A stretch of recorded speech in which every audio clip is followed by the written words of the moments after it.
Assalamualaikum warahmatullahi wabarakatuh. Nama saya Riki Andika Putra, NPM 2321020362. Di sini saya mengumpulkan tugas hukum acara pidana. Yang pertama itu ada pengertian hukum acara pidana. Hukum acara pidana ini merupakan salah satu bentuk pembagian dari hukum pidana menurut Van Benmelen dan Van Hantum. Pembagian hukum pidana meliputi hukum pidana material dan hukum pidana formil. Fos yang menyebutkan hukum pidana material ini termasuk Kitab Undang-Undang Hukum Pidana dan Undang-Undang Khusus Regulasi dan ketentuan perundang-undangan lainnya. Hukum pidana formil mengatur cara pelaksanaan hukum sampai hukum acara, yaitu proses hukumnya.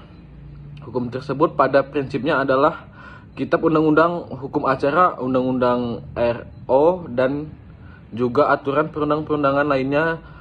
Dalam buku penulis tidak akan membahas pembagian hukum material, namun lebih fokus pada pembahasan pembagian hukum acara pidana. Yang selanjutnya ada fungsi hukum acara pidana. Hukum acara pidana sangat erat kaitannya dengan hukum pidana. Keduanya bisa dibedakan namun sulit dipisahkan. Sebelumnya penulis telah menyinggung bahwa bekerja hukum acara pidana tidak terlepas karena terjadinya pelanggaran hukum pidana material. Di dalam artian antara hukum acara pidana dan hukum pidana saling membutuhkan. Misalnya seseorang telah melakukan pembunuhan, maka agar si pembunuh dipidana sangat membutuhkan mekanisme hukum acara pidana mulai dari penyelidikan, penyidikan, penuntutan, pemeriksaan sidang, pengadilan hingga penjatuhan putusan pemindahan terhadap si pembunuh. Selanjutnya ada tujuan acara pidana. Setiap peraturan undang-undang yang dapat dibuat manusia selamanya mempunyai tujuan tertentu. Setiap orang yang berjalan melangkah kaki diarahkan untuk sampai ke titik tujuannya yang telah ditetapkan oleh sebelum bergerak, atau undang-undang yang tidak menggariskan landasan tujuan adalah hukum yang ngawur.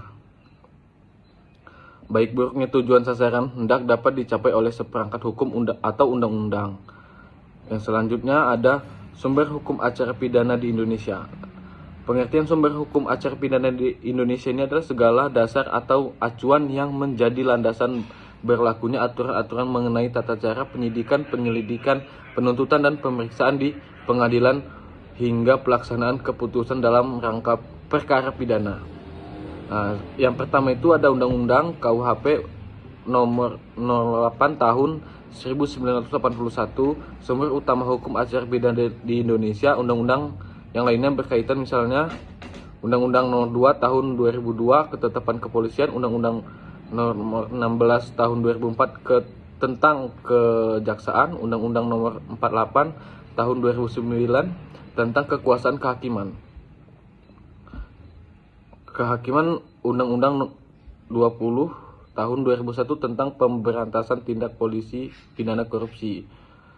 Undang-Undang nomor 31 tahun 2014 tentang pelindungan saksi dan korban. Hukum tidak tertulis kebiasaan berlaku sepanjang diakui oleh hukum tidak bertentangan dengan KUHP, Pancasila, dan undang-undang. Selanjutnya ada ruang lingkup acara pidana.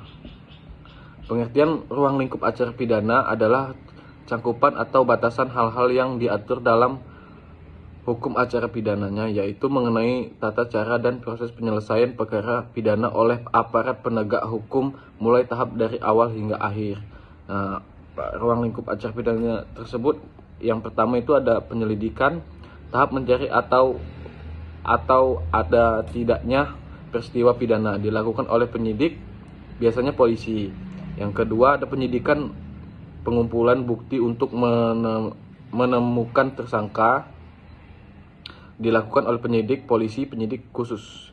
Yang ketiga ada penuntutan, jaksa umum membawa perkara ke pengadilan untuk diperiksa. Yang keempat, pemeriksaan pengadilan sidang perkara di hadapan hakim untuk mencari kebenaran material. Yang kelima, upaya hukum banding, kasasi, dan peninjauan kembali PK bila pihak yang keberatan atas keputusan. Yang keenam adalah pelaksanaan keputusan eksekusi, melaksanakan amar putusan peradilan yang sudah berkekuatan hukum tentang misalnya pemindahan atau pembebasan.